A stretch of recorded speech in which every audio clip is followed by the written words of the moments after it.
Hello, my name is Holly Stockler and I'm Technology Integration Specialist for Yorktown Community Schools. I'm creating this video to help you understand how to use our new learning management system, Canvas. Now, as you know, our system used My Big Campus in the past as a way to organize digital content and do digital work with our students, and that program went away last year. So we have now transitioned to Canvas, and we're very excited about that. Canvas is a learning management system that's used nationwide, not only in K-12 classrooms, but also at the university level. So by putting our students on Canvas, we're exposing them to a platform that they may encounter at a later time. So our goal with Canvas is to make sure that you as parents are able to have a transparent view of what's happening in our classrooms. So obviously, since this video here is being made for kindergarten through 4th grade students, it looks a little bit different than it does with our 5th through 12th grade, where they are actually in a one-to-one setting, meaning every student has their own device. That kind of learning environment looks a little bit different, but our kindergarten through 4th grade teachers are still using Canvas in a way that allows them to share digital content and interact digitally with our young learners. And it's great for a lot of different reasons, and most importantly, it gets them ready for when they do transition into those older grades, that they are familiar with operating in a digital learning environment. So what I'm going to show you is how to log into Canvas as a parent. And as a corporation, we have decided to have you log into Canvas as your student. We can set up parent accounts where you'd have to establish your own login, and it puts all of your children together in one account, which is nice, but it can be kind of cumbersome to dig through all of that because it kind of blends it all together. And so if you have multiple children like I do, that can be a little cumbersome to sort through. So as a district, we have decided for now, until that parent side gets a little cleaned up, we're going to have you log in as your student to keep it simplistic for you. So you will need the username and password of your child. If you have multiple children, you'll need all of them. If your student should know that information, now obviously our kindergarten students are just learning that, maybe even 1st grade, but they should have access to that information in class. So if you need access to that information at home and you don't have it, you can get it by contacting your child's teacher or your school office. So in order to log into Canvas, you are going to go to yorktown.instructure.com, and when you get there, you're probably going to want to bookmark that site to your computer so that it's easier to get to. That is how you get to it, though, that URL, yorktown.instructure.com. And then what you're going to do is log in using your child's login. Now, one of my former students was gracious enough to let me use her account to show off what happens in her classroom. So I am going to share that with you. Get her logged in here. Oh, got to get the right password first, I guess.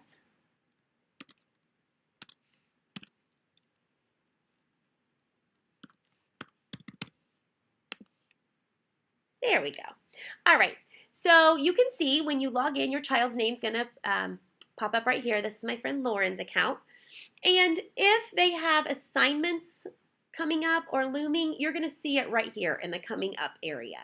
There'll be a to-do or coming up. Right now, there is nothing. That's not uncommon in the K-4 classrooms because a lot of those classrooms are 2-to-1, which means students share devices. They don't each have their own. So oftentimes students access digital content through Canvas, but they don't submit work through Canvas because of time purposes. Sometimes it's just easier for them to actually do the work, paper, pencil, some of it. But they get some of their content through the learning management system. Now, Canvas does allow for discussions, students to participate in discussions online with each other, and teachers have them doing things like that. But you won't see a whole lot of assignments in a 2-to-1 classroom. So what you have here is you can see here some recent activity that Lauren has had. Her teacher's given her some discussions, and she's given her some assignments here. But obviously there's nothing coming up in the future, it would be over there. Now, if you hover, actually I'll show you the calendar, and there won't be tons and tons on the calendars for the students. In fact, there's nothing on this one for October right now. This is where your assignments would show up, so it appears that her teacher's not put a lot of digital assignments on here, and like I said, that's normal, but you may have a student, especially if they're in a classroom that is one-to-one, we do have a couple of those, you may see some assignments on there, so I wanted to show you where the calendar is. Everything will be color-coded, so the assignments for that homeroom group will be in green. Anything that the student would put would be in a default color, in this case blue. To get to courses, if I hover over this, you're going to see that only one course shows. That's because it's the only active course. If I click on this View All, you're going to see all of these different courses that Lauren actually has, and it's one for every subject. To simplify the process for our younger learners, because remember, this is a platform that can be used kindergarten through college. To simplify it, we're having all of our elementary teachers operate under one homeroom, so the students don't have to know to go into all these different courses. We've designed a way for them to do that just by operating and functioning in one course. So I'm going to go ahead and click on that homeroom course, and that's what you'll do with your K-4 students. They will all go in through their homeroom course. And we directed the teachers to set up a home page. And there's where you'll see that they can get to the information they need for all their other courses. So through this one course, they can get to everything they need for their other subjects rather than having to go into a bunch of different courses. I think you can understand why we would do that for our little learners here. So this is Mrs. Mock's homepage. She, again, is a 2-to-1 teacher, which means her students share devices in her classroom. So this is a good example of what most kindergarten through 4th grade classrooms will look like for you. So if you click on just one of the subjects, you can see what's happening in your student's classroom. So for example, let's say it was Main Idea Week, and that's linked there. When I click on that, I get into a module that Mrs. Mock made to teach Main Idea to her students. Now, obviously, these are 4th grade learners, and she's doing instruction live in her classroom as well. But we really encourage our teachers to create digital instruction for their students as well. That can be viewed time and again. That can be used to reinforce what's going on in the classroom, and you can see Mrs. Mock did that. To click through a module, there'll be next buttons, and you'll just click on that, and it'll walk you through exactly how your child's teacher is teaching them what to do. There'll be directions for what to do here, and it'll be written in a way that you can understand it because your children can understand it. You may remember My Big Campus bundles. If you had a child in our district last year, modules take the place of bundles. It's pretty much the same thing. So it just kind of laid out in a different way. So that is how you get to some of the course content. Like I said, we really want learning to be transparent to our parents. We want you to know what's going on in our classrooms. There's some great things going on in our classrooms, and we want to put that out there for you to see. So that's the idea of putting that content on there. Also think about if you have a child who's out sick. Your child's teacher can say, go onto our Canvas page and find the module on predicting, and that will help your child stay current with what's happening. So, excuse me, that's some of the philosophy behind it. Things like spelling. Teachers are really good about just putting the resources on there. So for example, if I'm at home and I think, oh, I need the vocab list for this week, Mrs. Mock has that dated, and I can just download that and pull it up. And there's everything that I need for the vocabulary there, so we don't have to rely on, if the paper gets lost, and you at least have access. And our teachers are really good they do some paper copies as well, especially in the 2-to-1 classrooms. So we're not solely relying on this, but it's there.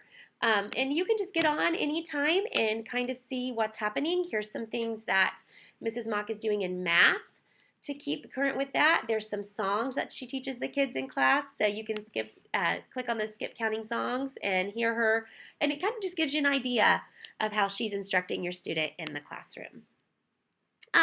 This menu over here will let you get into the modules separately. So if you click here, you can kind of get into all of the modules that Mrs. Mock has going here. And you can just click on those and go right through them. So if you don't want to dig through the other links, you can find it here. That's just another way to do it. This homepage simplifies it for our little students, but as a parent, if you want to go in there, you sure can. You can see the types of discussions that they're having in class. You can click there and go in and see the kinds of discussions that they're having in there. So we've talked about the calendar. We've talked about what's coming up, if anything would be there. We've talked about the homepage design. Oh, a couple other things here at the bottom. You're going to have the elementary teachers have been told to give you a button for every subject. They've also been told to give you a button to how to contact them. So if you click on this, you will see how to get a hold of Mrs. Mock if you need to. Our elementary teachers are great about communicating that anyway, but it's there in case you need it. There's also a button for parent-student information. This page just gives you some examples of some things that your teacher may find important, but we don't want them cluttering up the home page to do it. So you may find some information there for teachers that teachers are sharing with parents. So it might be there. You might find classroom newsletters there. Just whatever, some additional like websites that they think are good for you to reinforce what's happening in the classroom. So those buttons are there as well for you. This is very important down here.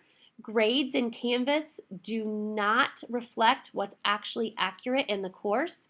Same thing for this tab up here, this grades tab. I mean, you can click on it and you can see where some things have been graded, where Lauren has done some things and it's been graded. But those grades are only for what's happened in Canvas, and we know, especially in our 2-to-1 classrooms, there's lots more happening than just what's happening digitally in Canvas. So you're going to want to continue to go to PowerSchool to check for student grades. So I hope that this little video tutorial helped you understand how you can access Canvas as a parent. Remember, you will need to use the logins of each of your students to access their individual accounts. So if Lauren has some siblings, in order to access their account, her folks would need to log out and log in as the other children. So that's how you do it, and I'm really excited that you will be participating in your child's learning through Canvas. Thank you for your time.